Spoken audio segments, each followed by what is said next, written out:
Welcome to the Somatic Coaching Academy podcast with Ani and Brian. Join us as we explore the art and science of trauma-sensitive somatic practices and tools to strengthen your practice as a coach, therapist, or holistic professional. Master the art of motivating even the most challenging clients when you'll understand how to tap into and unlock your client's complete holistic intelligence. If you want to learn the most cutting-edge, research-supported skills for personal and professional mastery, you've come to the right place. Let's get this conversation started.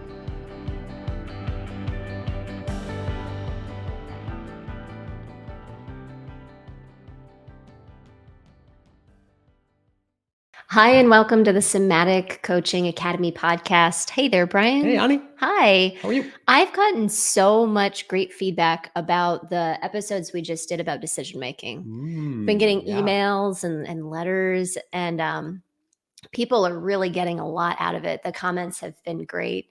And I just want to remind the listeners that if you like the podcast, please rate and review it. So if you're watching on YouTube, you can give a thumbs up, you can leave a reply, you can share it on social media. If you're on Spotify, you can give it the stars. If you're on Apple Podcasts, you can give it the stars, and you can leave a review. You know, a lot of the people in our community, not unlike us, are like more introverted kind of folks. And I think a lot of times, you know, the way that we really think that we're sharing the wisdom is by reflecting on it, which is awesome. I love that. And the way that other people get to share in the wisdom is actually by us kind of extroverting out and doing something to say, hey, you should check this out. And, you know, sometimes for me, I find that when I go to share something on social media or even tell a friend about it, I can feel like it sometimes like takes something away from how special or how like reverent kind of topic or wisdom was.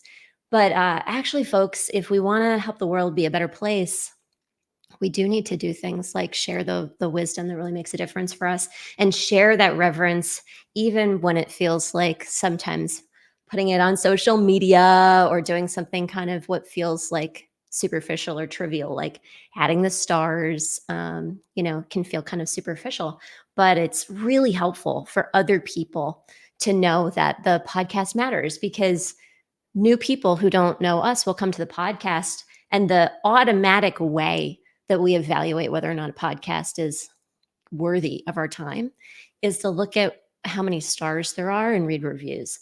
So thank you, listeners, for sharing your thoughts with us. And we highly encourage you to share those thoughts and stars and reviews with other people too, so that they can decide to come and do things like make great decisions for themselves. Yeah.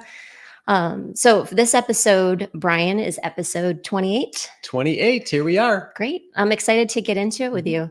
So what are we talking about today? So today we are talking about somatic practices for anxiety and depression. That's great. I was just reading some studies. I don't think I need to pull out any fancy statistics for us all to know that anxiety and depression are a big deal. Well, we live in the United States. In the United States, it's a really big deal. A lot of people are suffering with those things. I actually have those statistics ready, so you don't have to go dig them out anywhere, Ani. I love you. Yeah, Thank you. You got it. Yeah. Of course you do. Yeah. So anxiety, you know, is one of the most common mental wellness challenges in the U.S. I didn't specifically look globally for numbers. I can only imagine that this correlates globally. You know, across the world, obviously similar to the way it would be in the US. You know, in the US, you know, 40 million adults deal with anxiety, and 5.8 million children deal with anxiety on a regular basis. All right, I gotta take my first little side trip here for just a second.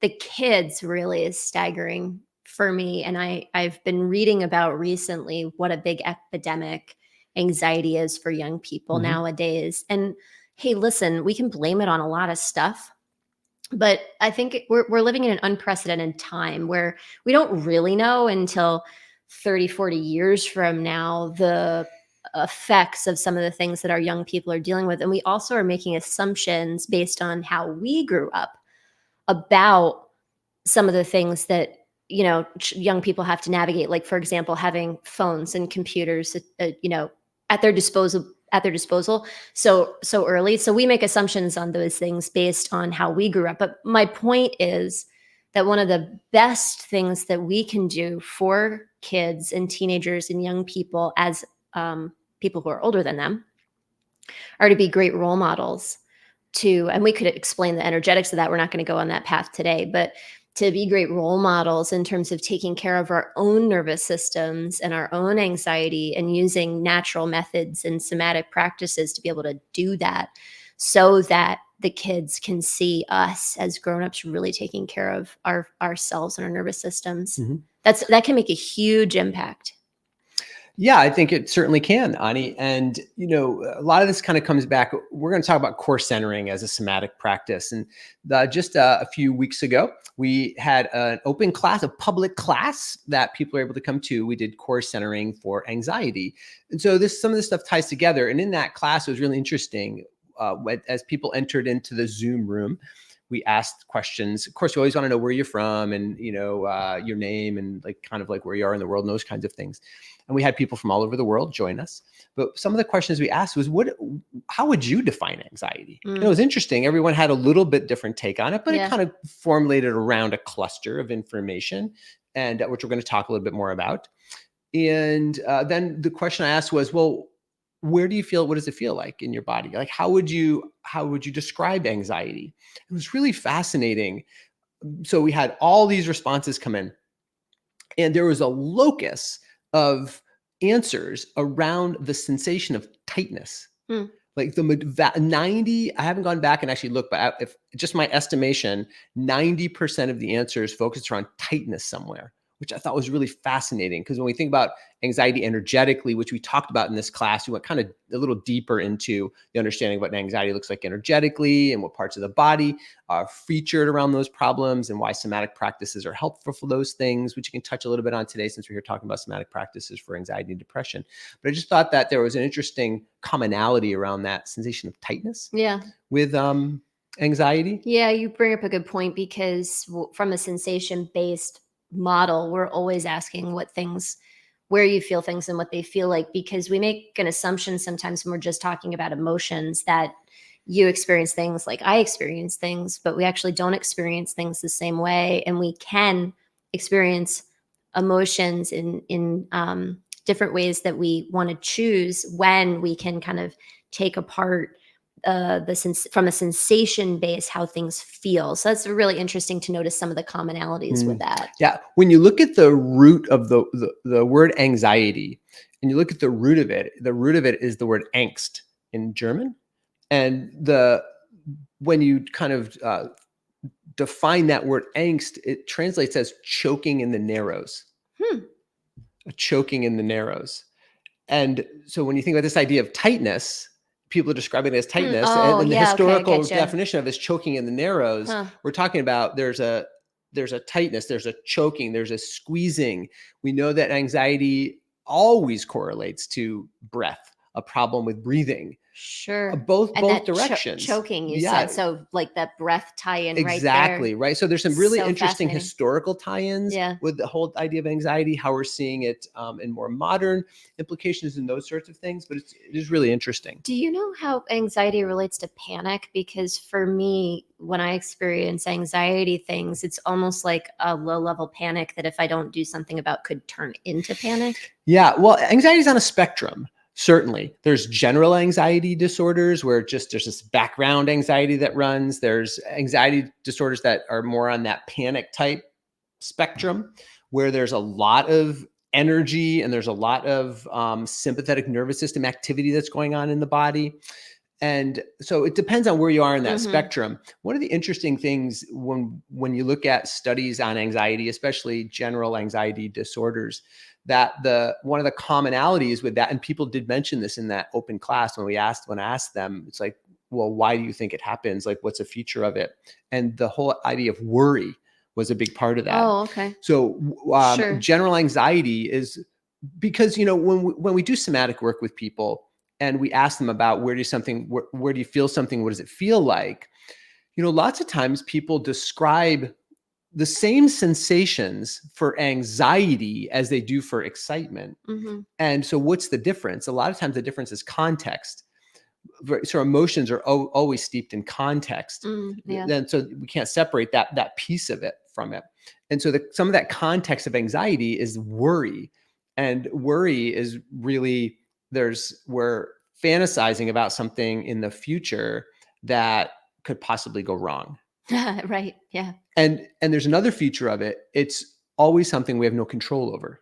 Oh, interesting. So it's actually That makes so that's much another sense. feature Yeah. of it, because if we had control over it, we wouldn't worry worry about about it. it. We would take action in order to mitigate the foreseeable problem. So it's this perception that we don't have control. We don't have control. Yeah. So the idea is, right, we're visualizing into the future about a problem, and the other feature of it is we just can't control it, which doubles back on itself, which creates and feeds more worry and more right. So more worry, more anxiety. Because you don't have control. Right. So you can kind of see how that loop kind of loop. happens. Yeah. It's really fascinating. So why did you decide to pair anxiety with depression for this conversation? Well, I think because they're two of the most common, what people would call mental health challenges. Now, certainly at the Somatic Coaching Academy, we never, ever consider anything just a mental health challenge. We're always experiencing everything we experience on energetic levels, physical, mental, and mental emotional. Sure. Right. So we're always on those levels. So if we kind of break these down for a moment, if we just look at anxiety first, like what are some of the features of anxiety from an energetic perspective? Because that's when it comes to somatic practices, it's really important that we understand that. Sure. Well, before we get into that, why don't we talk about somatic practices and what that is? I actually have been noticing on social media more and more people talking about, to be fair, it's ads. I'm noticing a lot of ads recently about somatic exercises. Okay. So I had to Google it, Brian, because I didn't know what the difference was, or I didn't know how people were conceptualizing a difference. But the ads that I'm seeing out there are, for example, people doing yoga kinds of stretches and calling them somatic exercises and talking about how our body holds trauma and it can, heal your trauma or release things that are held in the body. And I was like, this sounds similar, but it also might be different. How are people conceptualizing it? So I asked the Google, because the Google knows all. Google didn't really have a good response for me. The exact thing I asked was, what's the difference between somatic practices and somatic exercises? We need to write an article about that, because I'm sure I'm not the only person in the world who's going to Google that and come up with, like, Google really didn't have a good explanation. So I read through a few things, and the best I could come up with was that somatic practices and somatic exercises are basically being used interchangeably out there in the world. I just want to say that for listeners, if they're also having that same query, because I'm sure I'm not the only one.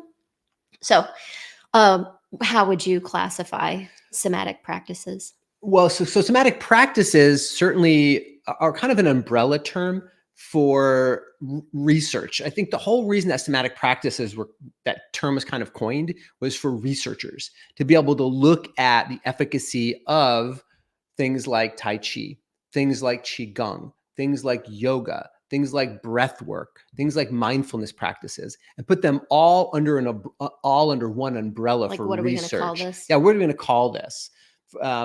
And so somatic practices kind of, that's, I think, where that term started being born from, was to kind of look at what are the commonalities amongst all of these historical, ancient, reverent practices that create physiological, energetic, mental, emotional changes in a human being.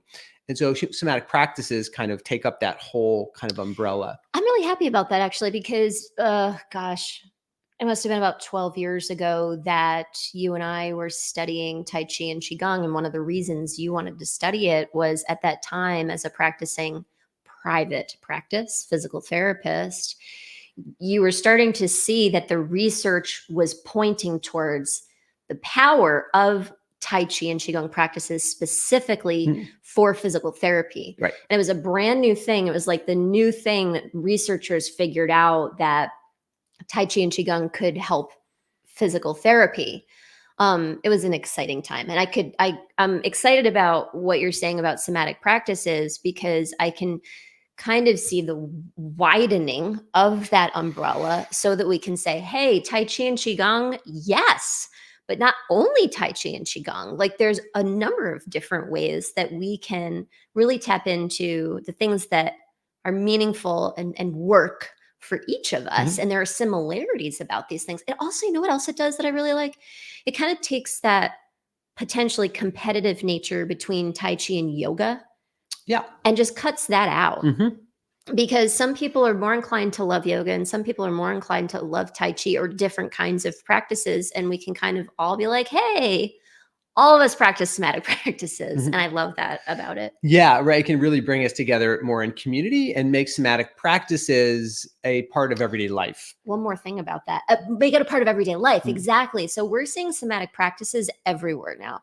We were just talking to some of our students this morning about how they're bringing somatic practices into organizations. And we're seeing more and more of that, which is so exciting. Super exciting. Super exciting. Because 12 years ago, when we were studying Tai Chi and Qigong, it's not like there was nobody going in and doing these things in organizations, but it took a very cutting edge organization to have somebody come in and do Tai Chi. And by the way, they'd come in and just like a yoga class, do a few classes, and off they go.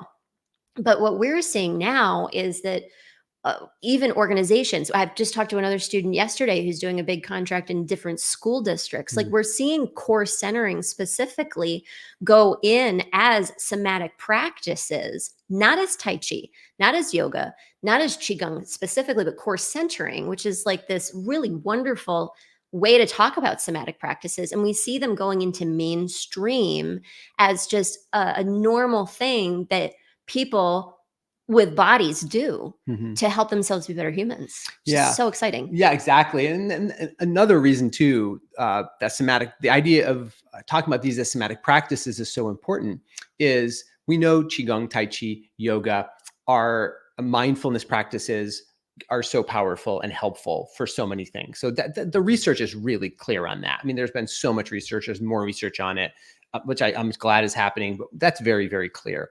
And then you have to ask yourself, well, if it's so clear, like, why has there been resistance to uptake of doing Tai Chi, Qigong, yoga?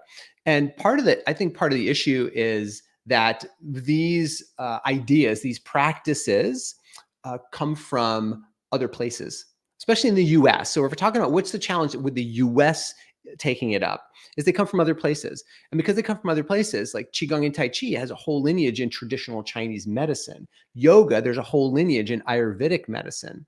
And I think because just those ideas can feel foreign to people, and they're like, wait, is it a religion? Exactly. Is it like, I'm already have my religion and I can't have another religion be a part of it? I've actually had those conversations with people. 100%. And I want to respect everyone's ideas, religions, whatever they are. So how can we reduce that barrier and say, listen, we're doing somatic practices, which means you do certain things with your body, you do certain things with your breathing, and you do certain things with your focus. And when you do those things, you're doing somatic practices, which is why I've been so excited to bring core centering into, which is a somatic practice that's based in traditional Chinese medicine, into the organizational world and schools, because there's a little less resistance to it, because we're talking about it from a physiological basis. We're talking about it from, who doesn't want to be centered? Yeah, absolutely. And it doesn't get mixed up with all that spiritual / religious stuff, right? and people don't kick it out. Yeah. But at the same time, it could get mixed up with that. If the teacher or person bringing it wanted to go in that direction, they certainly can. And if the audience would be excited to have that wisdom brought as a part of it.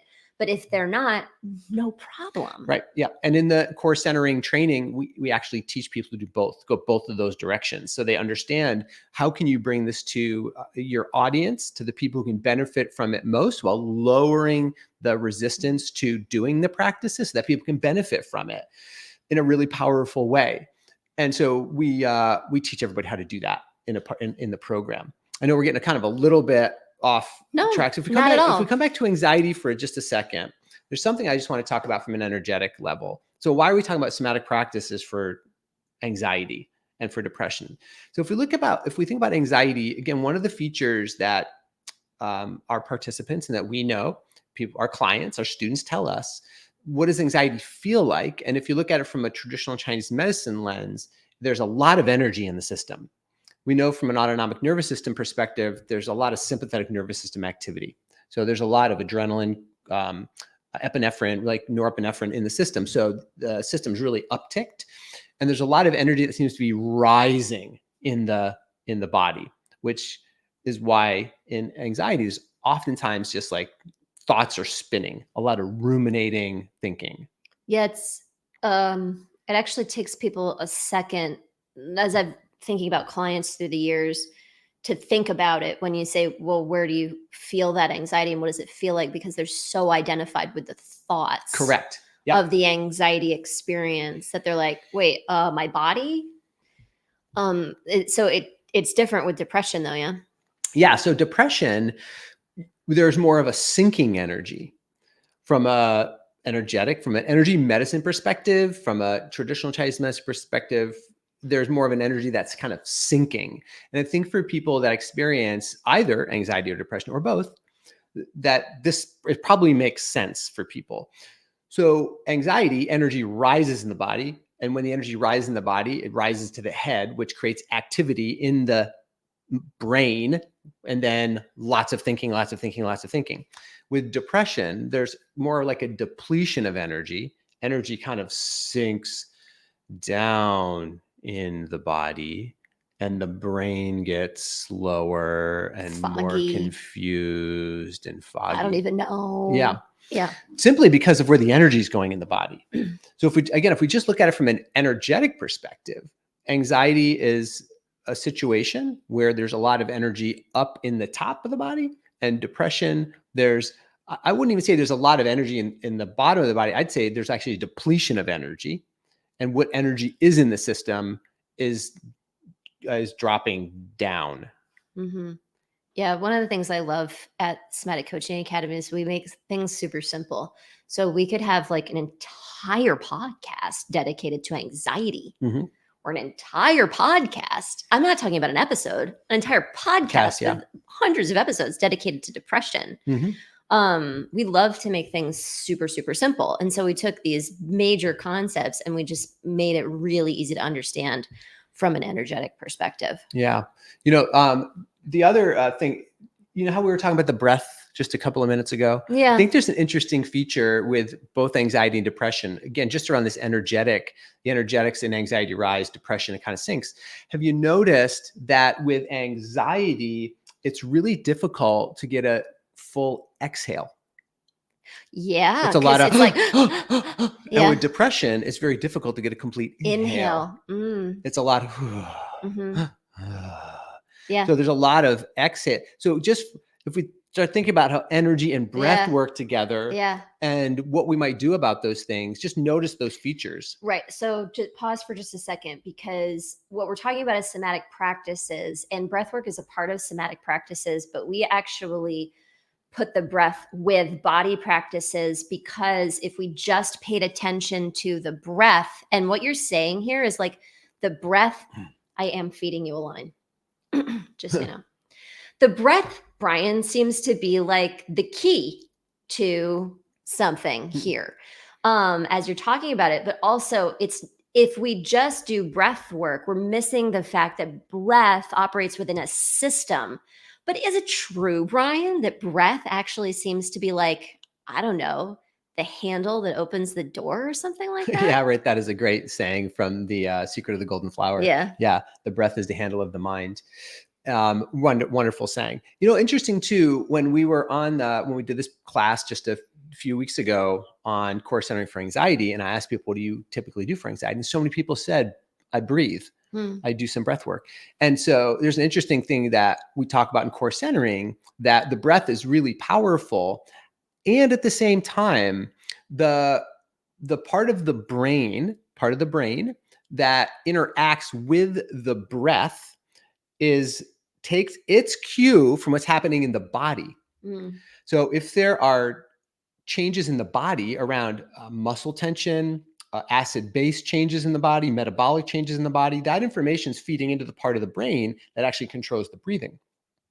So you could do some breathing and it might be like first aid and Right. calm you down. But if you don't do something to change the baseline functions of the body, your breath will just go back to being dysfunctional again. Right. And so you're just doing breath work that just try to feel okay. Right. I'm just imagining that part of the brain being like, okay, that's nice. That was nice. Okay, now we're anxious. Remember Yeah. that was where we were. So let's get back there. Yeah, exactly. It also reminds me from like what we just said about the breath being the handle of the mind. If we expand our thinking about what the mind is for just a second and not make it synonymous with the brain, but make it synonymous with information, then the breath being the handle, just like the handle on a door, for example, of the mind. When we use the breath, we can open the mind when we know that the mind is also the body. When there's also so much information in the body, it can open up avenues in the body that when we use the body, we can actually create sustainable change. Yeah, exactly. That's the foundation of sustainable change for the mind. Right. Yeah, totally. That's 100%. So when we think about, again, somatic practices specifically for anxiety or specifically for depression, first thing I want to say is just somatic practices in general have great research to help both anxiety and depression. If we just back up a little further and we just say, actually just exercise, just exercise. Like movement. Movement has, moving the body. just moving the body, just exercising the body. Yeah, just getting some Moving the exercise body. alone has actually really great effect. I just have a little a quote out of a study on Tai Chi and Qigong for the treatment and prevention of mental disorders. It says systemic reviews have found that exercise results in significant reductions in depressive symptoms comparable with cognitive behavioral therapy.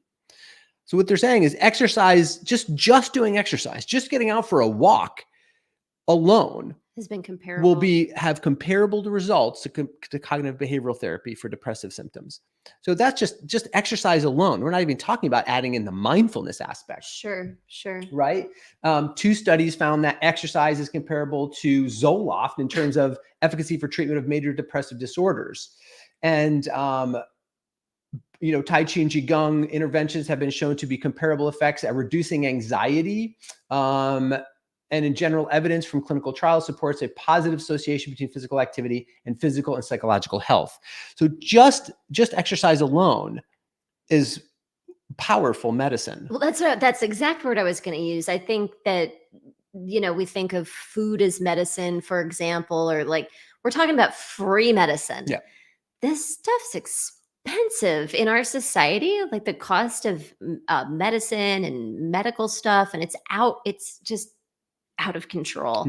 And the idea that we can actually make our own medicine. We have a student on our team who studied as a chemist, a student on our team and a graduate of our Somatic Coach training program, who she studied as a chemist and she went to college because she had a bunch of chronic diseases as a kid. And she wanted to learn how to make better medicine without side effects. And she found that it's impossible to do in a lab. But she finds that it's possible to do it with the somatic practices. I just find that such an empowering and wonderful story because it's available to all of us. Yeah, absolutely. I love that. I love that story. And she's fantastic too. I really, she's wonderful.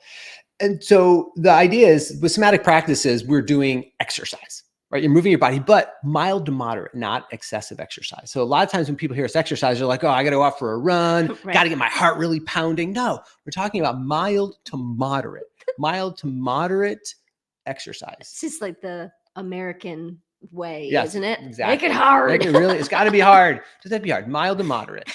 And in coordination with the mild to moderate exercise or movement that we're doing with our bodies that are associated with somatic practices, we're also breathing, which creates all kinds of amazing changes in the body as well. We actually did a past podcast on breath work, and we talked a lot about breath physiology in there. So you might want to go back and check that out. And then we're also bringing in a visual focus as well. So we're combining body movement we're combining conscious breath work, and we're combining that with a visual focus of some sort, and that creates a somatic practice. So with somatic practices for anxiety, a lot of our direction is helping that energy get down in the body, helping the energy move downward in the body, because with anxiety, it tends to move upward. Right. So just by moving, it's interesting, there's all this worry that goes on, and people are like, I've got to solve that problem, got to solve that problem. And we do somatic practices with people, and we just help them get the energy out of their head.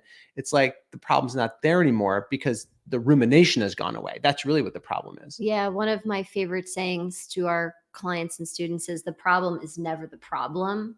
So when we have anxiety and we remember that whatever it is that we're fixated on, is it actually the problem? The problem is the elevated energy in our nervous system, and that we're out of our window of tolerance and we're dysregulated. And then we look at that, then we bring our nervous system back into balance and homeostasis. And a lot of times the thing that we're so hooked on isn't even a problem anymore. Like it's not, or it takes care of itself, or the resolution of it is obvious when we can regulate our nervous system. Exactly. So with the anxiety, the goal is get the energy down. So with depression, it's number one to bring more energy in, because there's the tank is running low on the body metabolic energy when there's depression. So we want to bring some more energy in slowly. We don't want to overload the system. We want to understand how to bring energy in slowly, and then slowly bring that energy not up into the head so much, but into the center of the body. We want to recharge the energy centers in the body, the key parts of the body that spill and help aqueduct energy into our limbs, into our eyes, and other places. So we get a nice even distribution of it. So we want to be able to do that very consciously, so that we're not overcharging the system. But the overall goal with depression is using somatic practices to help kind of put the body on a trickle charge, so it starts to kind of hold more energy, and then can kind of substantiate itself, lift itself up a little bit higher. Yeah, this is so much wisdom. And you're reminding me, actually, we did a podcast with some acupressure points. Yes. That was really helpful. If you're listening and you want to go back and check that out, it's something about acupressure. Yeah, it was the 5 acupressure points for anxiety. Oh, okay. Yeah. Great. There were some great tips on that. Yeah. So these are the somatic practices that we teach in our course centering certification program. And we talk a lot about anxiety, a lot about depression, a lot about other issues that students may find themselves engaging with clients. And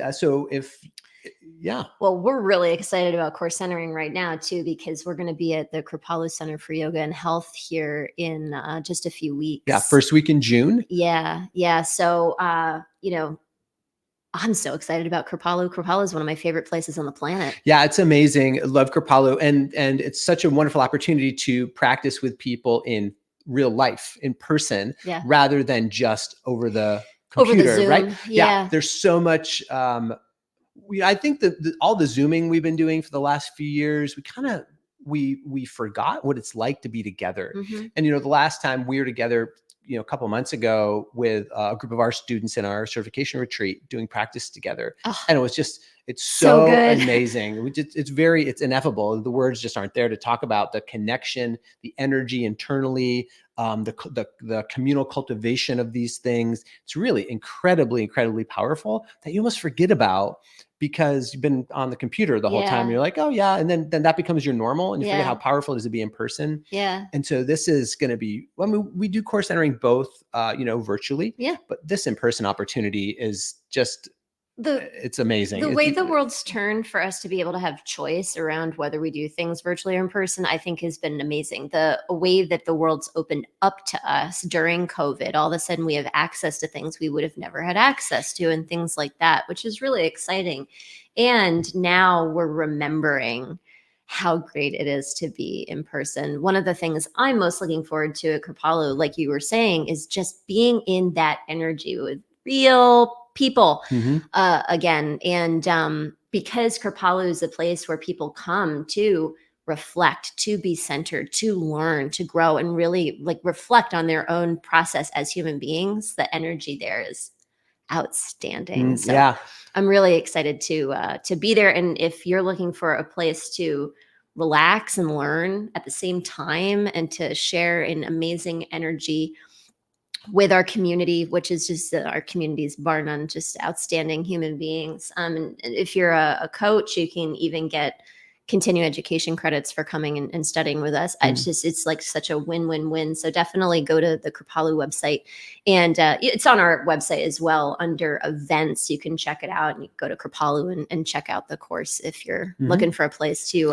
go get a few days away. Yeah, I was just talking with a student yesterday about re-kickstarting their practice. They've been out of it for a little bit. Life went another way. They want to be able to kickstart, so they're going to join us there to get re-kickstarted again with new tools and things they can bring into their practice, into their business. So, that's such a great idea. Yeah, it's going to be really great. Yeah, awesome. Brian, thank you for such a powerful conversation, and to make such complicated ideas that can really feel like they railroad an entire life.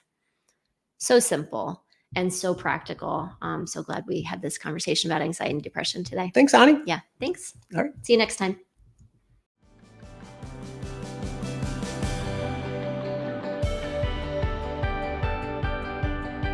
Thank you for listening to this episode. We hope that this conversation will help you improve your practice and change the way you think about your work, your clients, and yourself. Continue your exploration of trauma-sensitive somatic coaching by listening to more podcast episodes at somaticcoachingacademy.com. You could be the trusted guide that people turn to help them with their most challenging situations and to reach their most precious goals. Thank you for joining us. We'll see you next time.